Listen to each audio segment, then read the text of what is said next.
glad you're all here, young and more mature. And I just want to say, in case I forget, I am going to miss you next Sunday, but I want to ask for your prayer. One of my new big hobbies, new in the last 18 months, is mountain biking. And this area is huge for mountain biking and has some trails that people come a long way to ride. And fortunately, I don't have to even drive. I can just go right out my street there on Schaefer Farm, and there's amazing trails.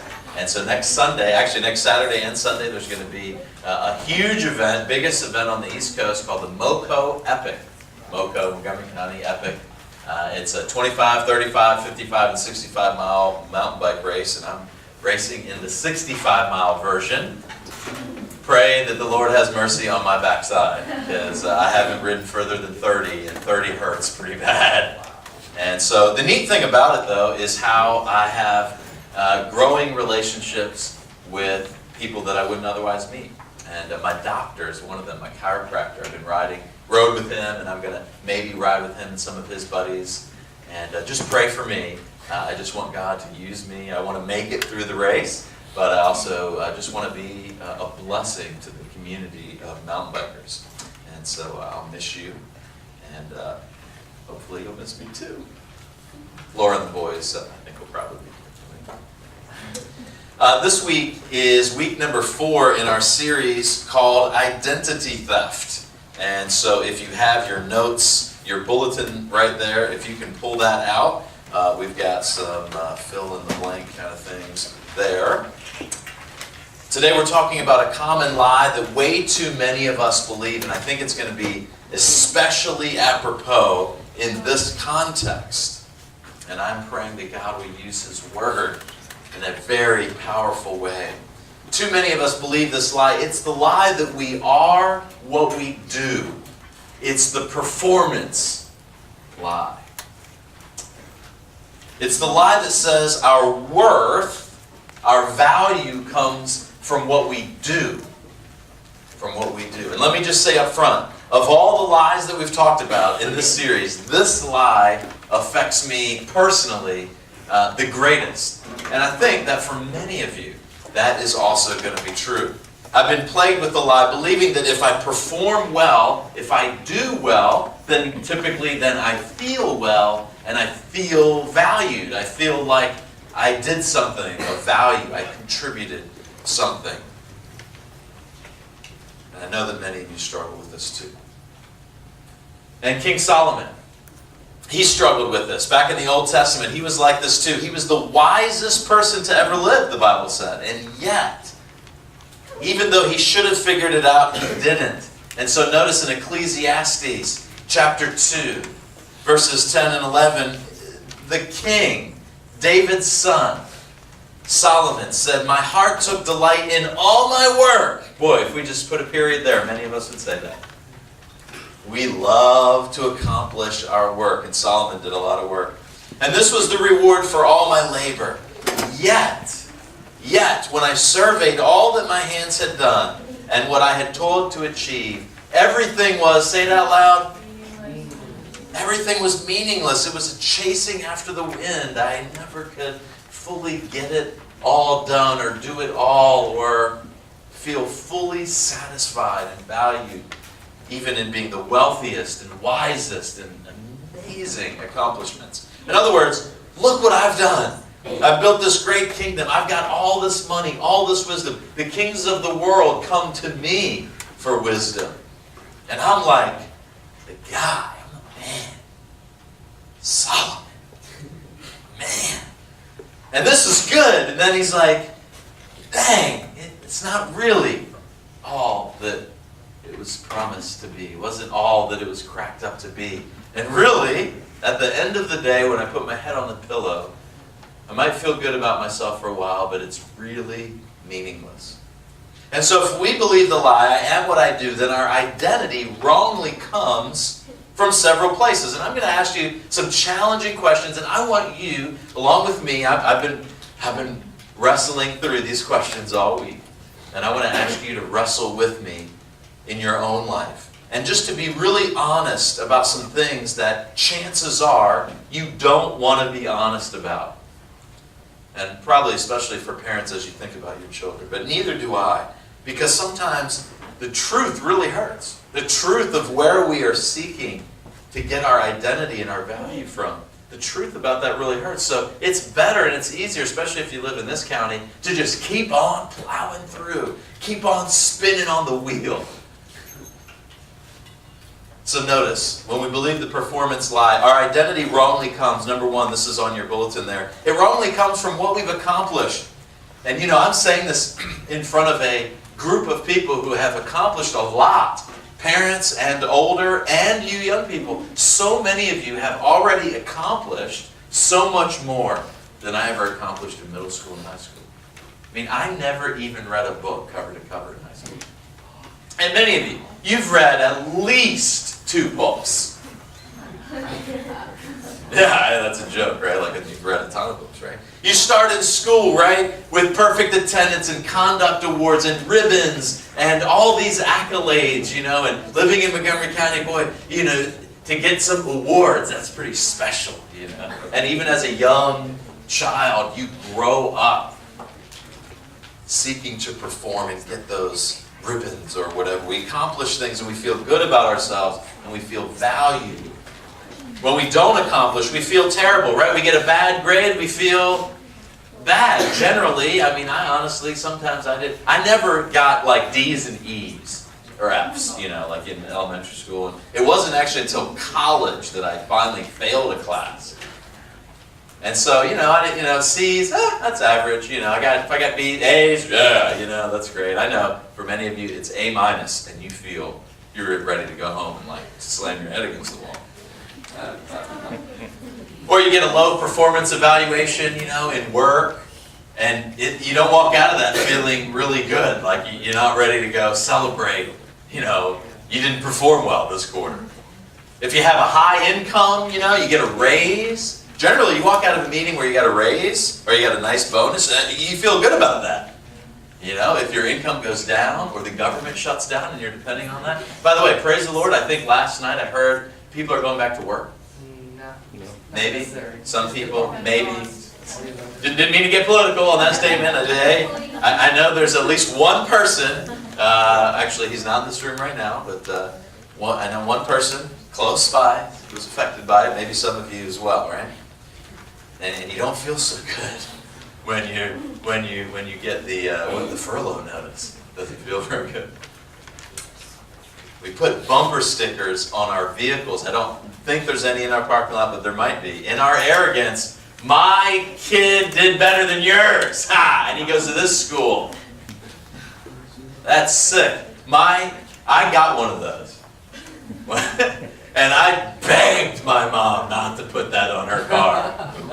Please don't put that on your car. I don't want to be seen driving around, And she would not have it. She said, "Are you crazy? All the hard work? You're kidding? I'm going to put that thing on there, My student honor roll at Watkins Mill High School." How arrogant. But let's be honest, how many of us would say, right? I don't want to admit it, but I have wrongly received worth based on what I have accomplished, right? Probably many of us, most of us, maybe all of us, I know I have. Wrongly received worth from what I've accomplished. Another area, this is difficult to admit, but a lot of us, our identity wrongly comes from what we have.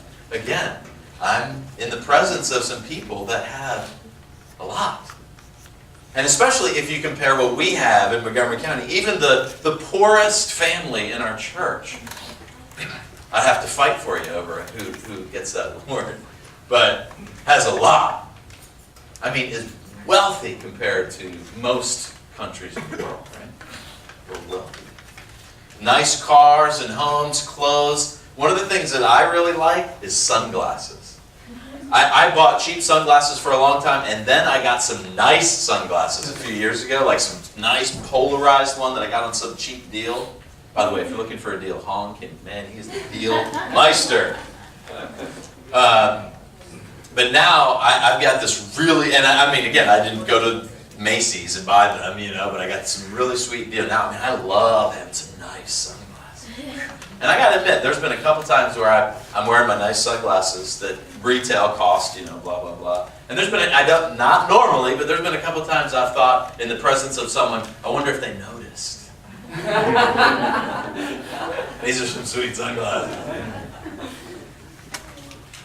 Or, the gadgets that we have, the phones, the shoes, the vacations that we go on, the things that we have, the stuff that we have. It might be difficult for any of us to admit, but so often we define our worth by those things. I remember back in 2005, Laura and I bought a brand new car. Biggest mistake of my life. Never do that again. But it was a learning lesson. We had an amazing deal. My pastor was helping me. Pastor Scott was helping us with it. Bernard, who worked for Honda, helped me get the most amazing deal on this brand new Honda Accord. Out the door. I got the 2005 Honda Accord for $17,500 out the door. It was amazing. It was like the right week. Everything was perfect. All lined up. Got the sweet deal. And I remember, it's not a fancy car. It's the LX version. It wasn't even leather or anything like that. But I remember I got the key. And I remember the guy pulled up, and it's all new, And 2005 was kind of redesigned, New ones are really nice, but that. And I just thought, man, I got in that car and I just felt different. I felt like, man, I put the seat back a little bit, got buttons on my key. I can operate the window now with this is 2005, okay? Man, I just thought my value level went way up. And I really wrestled sometimes, like pulling up next to people. I'm like, wow, I got this new car. Nothing fancy, Wow, I can't imagine if I was like a Mercedes or something. Or like a really nice car. I'm not down on that, if you can do it. Maybe some of you would say, I don't want to admit it, but yeah, let's be honest. Sometimes I get my value by what I have. And thirdly, we believe this lie that we are what people think about us. We are what people think about us. Now, I'm going to be very brutally honest with you about some of the things that I've heard. I've heard people in ministry, I've heard people in ministry, full-time ministry, that talk about how tirelessly they work and how many hours a day they work and how few days they have off and how much they sacrifice. And man, I get this feeling in my stomach, like I want to move as far away when I hear that. Some people try to be the first people in and the last people out. Now, I want to be the first one, not because I care one iota about what anybody thinks.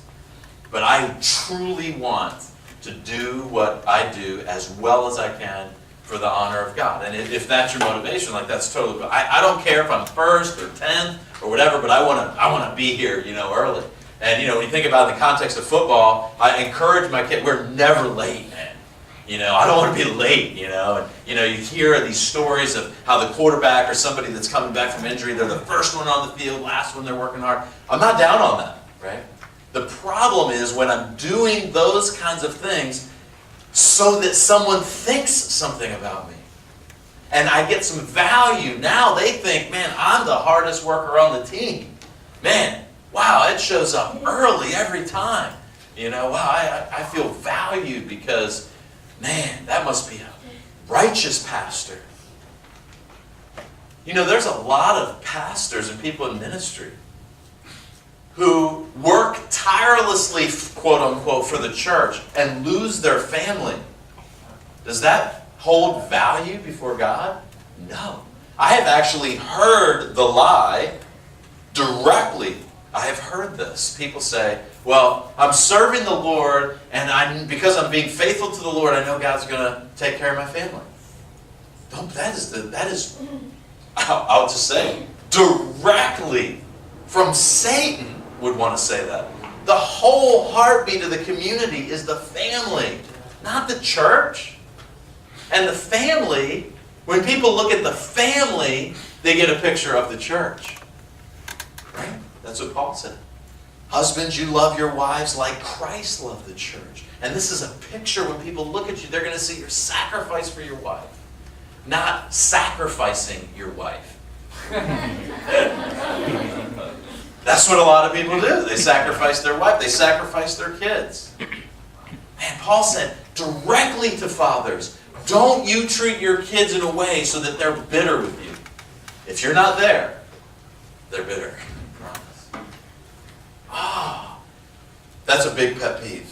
We'll move on. But man, teens, this is huge, isn't it? Man, when I was a teenager, I had so much insecurity. I just wanted to be cool and accepted. What you wear, what you have, how you act, how you fit in or don't fit in, it all affects the way people view you, right? And what people think about you.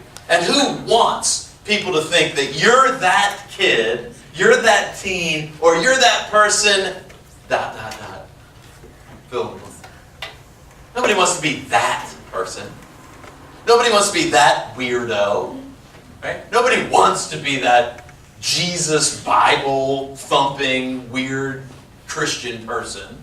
Nobody wants to hear people say those things. Those things can hurt no matter how mature you are. Nobody wants people to tell you how uncool you are.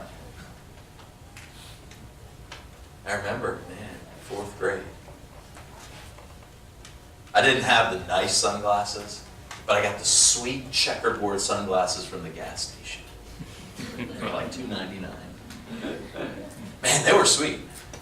And I remember Clopperville Elementary, 4th grade. I think I've told the story before, but I walked in with the sunglasses on because they were so cool. And I got this shit. They were checkerboard on the side, man. I walked in, and I don't remember her last name, but I remember Mary. Her younger sister was in my grade, and she was the older sister. She was so good. She was in like 5th grade, And I am trying to impress her. And I'm thinking in my mind, it's not the love here. And I remember walking right by her, and she looked right at me, and she's like, give it up. It still hurts. Mary, if you're watching this, why?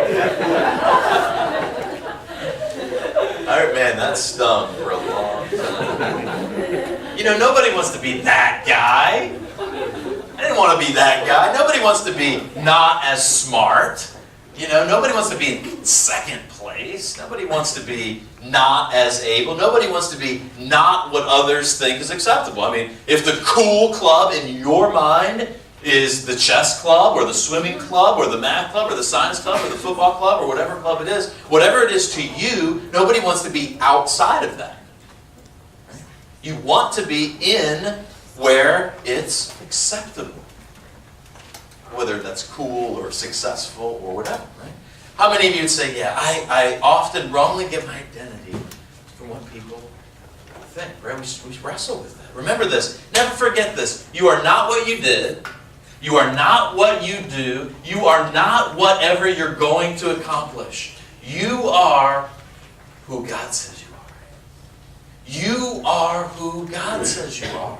No matter what you feel, let that truth settle in our hearts. We aren't our performance. We aren't what we accomplish or what we accumulate or what others think of us. We are who God says. So for those of you who are Christ followers, who are you? Right? If you are who God says you are, who are you then really? Well, you might say, well, I'm a student, or I'm a teacher, or I'm a scientist, I'm a doctor, I'm an engineer, I'm a baller. I see that ball back there. I'm a stay-at-home mom, I'm an executive assistant, whatever. No, that's what you do. Did I say teacher? Yeah, teacher. Right? You are a new creation in Christ. The Bible says the old has gone away. Now all things have become new. You are a new creation. You are the beloved of God. You're a joint heir with Jesus. A joint heir. You're seated in heavenly places. You're a child of the King. You are who God says you are. Now, it's important that we don't mix up the who and the do. The who and the do. We don't want to cross those lines. I don't want you to say, hey, what I do is not important, or think that what I'm saying is what you do is not important. No. Let's look at this. In Ephesians 2, Paul says, we are God's workmanship. We are His masterpiece. We are, in other words, the crown jewel of everything that He has made and created. You are the centerpiece. Created in Christ Jesus to do good works. You're created to do these good works, which God has prepared for us in advance to do. So notice, we are, what we do is a result of who we are. What we do is a result. And what we do is really about how we do it. In other words, the result, the influence of what we do is more about the how. So an honest student, okay, an honest student that has integrity, who works hard, has a good attitude, someone that cares about others, someone that is a good teammate, who's coachable. I tell my boys all the time, man, you better be the most coachable kid on the team. Be the best student that you can be. And then use your strength to help others. It's not just for you. Use that to help others, right? Doing good business, being a good worker, right? Good work is meaningless if it comes from an empty shell. There's a lot of quote-unquote successful people. And they're doing all this work, but it's just coming from an empty shell, and the influence of their life ultimately is just nothing. Even Steve Jobs, right, who, by all accounts, not a Christian, but has contributed a huge amount of things in the world. And I think there's a lot of that we would say, wow, there's a lot of things in that look kingdom-like. I mean, there's amazing good things that came out of his life. There's some bad things too. Some bad things too. Or someone like Bill Gates, again, as far as I know, not a Christ follower, right? But a big-time philanthropist and trying to use his wealth to some good things. So I'm not saying that's equal to following Jesus and the fruit that's going to come from that. But I'm saying even people who aren't Jesus followers, the success of their life isn't so much about what they do, it's about who they are in their heart. Are they about other people? Now ultimately, even in those examples, the glory goes to them. So it's a complete and utter failure at the end of the day. Good work is meaningless if it comes just from an empty shell. What we do comes out of who we really are. Who we really are, and what we do doesn't define who we are. Regardless of how well you do or don't do what you do, the impact of your life will be measured by your character. So you could be a phenomenal artist, a phenomenal singer. Maybe you've heard of one recently, right? Whose name used to be rhyme with Montana. Right? So there used to be this cute little girl named Hannah Montana, And back a few years ago, you may have been like even encouraging your daughter to, go to a Hannah Montana concert or something. And then something happened and she turned into Miley. And more recently, it's not just this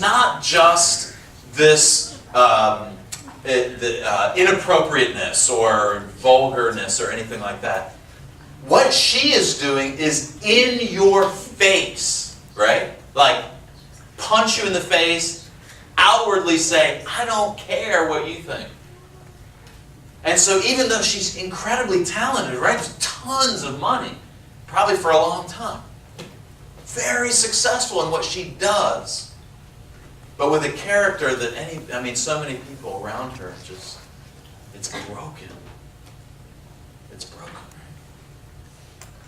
Let's let the Spirit of God work through my feeble attempt to get through these words, right? Let's let God speak to us. Listen to the voice of God.